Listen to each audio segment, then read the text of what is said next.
नेपाल ने नए नोट जारी किए हैं। इन नोटों पर भारत के कुछ इलाकों को दिखाने के मामले पर विवाद हो गया है। नोटों के विवाद पर बोलते हुए विदेश मंत्री एस जयशंकर ने कहा कि पड़ोसी देशों के साथ रिश्ते बनाना जटिल होता है।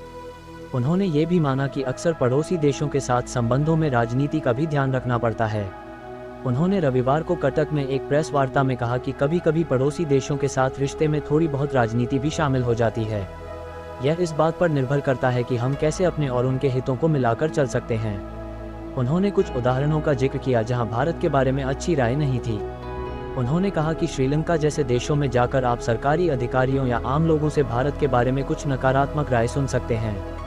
जयशंकर ने इस बात को भी रेखांकित किया कि भारत ने कोविड-19 महामारी और यूक्रेन जैसे अंतर्राष्ट्रीय संघर्षों के दौरान अपने पड़ोसी देशों की मदद की है, जिससे भारत की छवि सकारात्मक बनी है।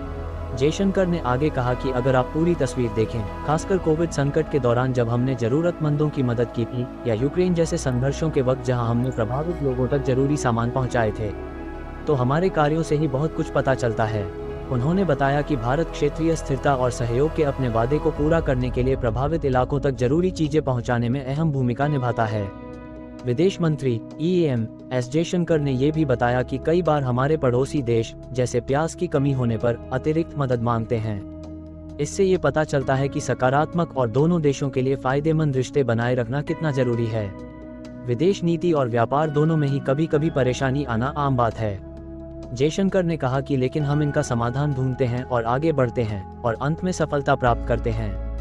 ये टिप्पणी नेपाल के अपने नोटों में कुछ भारतीय इलाकों को शामिल करने के फैसले को लेकर बढ़ते तनाव के बीच आई है, जिसके चलते दोनों देशों के बीच राजनयिक चर्चा हो रही है।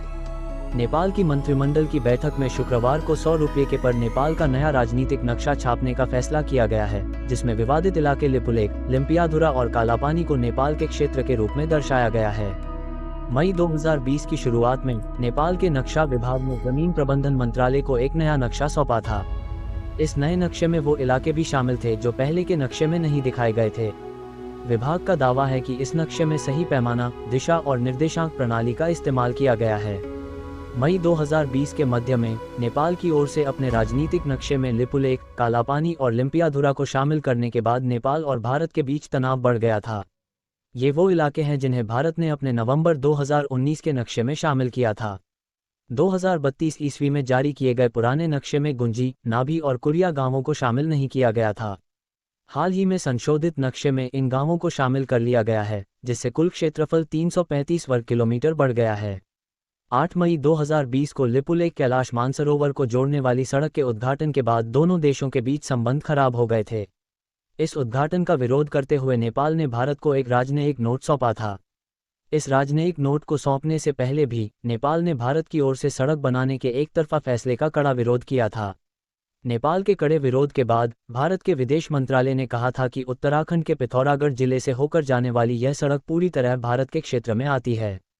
अगर अभी तक आप इस चैनल को सब्सक्राइब नहीं किया तो देर किस बात की, जल्द से जल्द चैनल को सब्सक्राइब कर ले ताकि मैं ऐसे ही वीडियो बनाऊं और सबसे पहले आपके पास आ जाए। तो मिलते हैं नेक्स्ट वीडियो में, तब तक के लिए जय हिंद, जय भारत। और हाँ, कमेंट में अपना प्रतिक्रिया जरूर दें।